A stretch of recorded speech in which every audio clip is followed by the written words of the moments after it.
Earl Cameron is a man who needs no introduction as our island's most celebrated and respected actor. His success in the film industry is unparalleled. By any other Bermudian, he stands as an inspiration to young actors all over the world, particularly those of color, for the remarkable contributions he made in breaking through the barriers that existed for black actors during his time. I see him very much as a man of achievement, but also a hugely symbolic figure for lots of reasons. Earl Cameron would stand out emblematic of all the struggles, of desire to play parts, not where you're always a goody two-shoes, but characters that have some dignity, have some depth.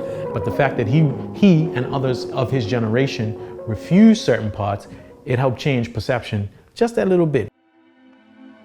You know, when you're at the wheel of a ship at night, far at sea and nothing else to do, you think about a lot of things you don't understand. You wonder why one man's born white and another isn't. And how about God himself? What color's he? And the stars seem so close, and the world so small in comparison with all the other worlds above you. It doesn't seem to matter so much how we were born. It doesn't matter. It does, you know. Maybe one day it won't anymore. Earl Jude Cameron was born on the 8th of August, 1917 in Pembroke Parish, Bermuda. In 1939, Earl joined the British Merchant Navy, sailing on the Eastern Prince between New York City and Buenos Aires. At the outset of World War II, the British Admiralty recalled the Eastern Prince, and being a British subject, Earl was taken to London. I arrived here the 26th of September, just a matter of 6 weeks after the war had started. And it was quite impossible for a black person to get a job. In 1941, a friend named Harry Crossman gave Earl a ticket to see a revival of Chu Chin Chow at the Palace Theater. Crossman and 5 other black actors had parts in the West End production. Earl, who was working in the kitchen of the Charing Cross Hotel, tried his luck. Later, Crossman arranged a meeting with the director, who cast Earl on the spot. See the oysters stewed in honey and lizards from Zanzibar. A cold call to a casting director at Ealing Studios won Earl the part of Johnny in Pool of London. Ostensibly a diamond heist film noir, Pool of London offers the first depiction of a relationship between a black worker and a white woman in British cinema. The script arrived just before I left home. I got on the bus, saw the script, Johnny, Johnny, Johnny, almost every second page.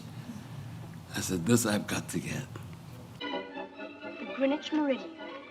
But what does it mean?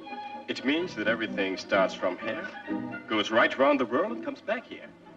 Longitude, oh. That's something I never could understand, longitudes and latitudes.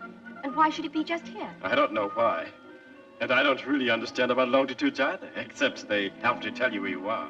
His next substantial part was as Peter Karanja in Simba, set in Kenya during the Mau Mau uprising. Earl is again placed at the drama's moral center, this time as a medical doctor trying to reconcile his admiration for Western civilization with his Kikuyu ancestry. The Times praised his performance as outstanding. Earl was a familiar face in film and on television in Britain throughout the 1950s and 60s. His credits include cult series Danger Man and Doctor Who. What is happening to Victoria? And this, we fear, is merely a... Let him have it. He played opposite Sean Connery in the James Bond movie Thunderball as an intelligence agent based in the Bahamas. Earl attributes his relative ease in lending roles to his Bermudian accent, which sounded American to British ears. But do such miracles happen in our times? In 1979, Earl retired from acting and moved with his family to Guadalcanal in the Solomon Islands, where he ran an ice cream shop called Mr. Be Cool.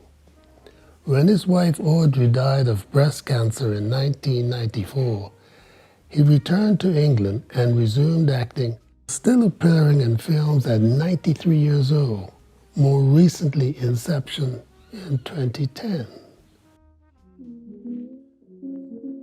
Hi, I'm Darren Herbert. I'm an actor, a husband, a father, son of the soil, local actor.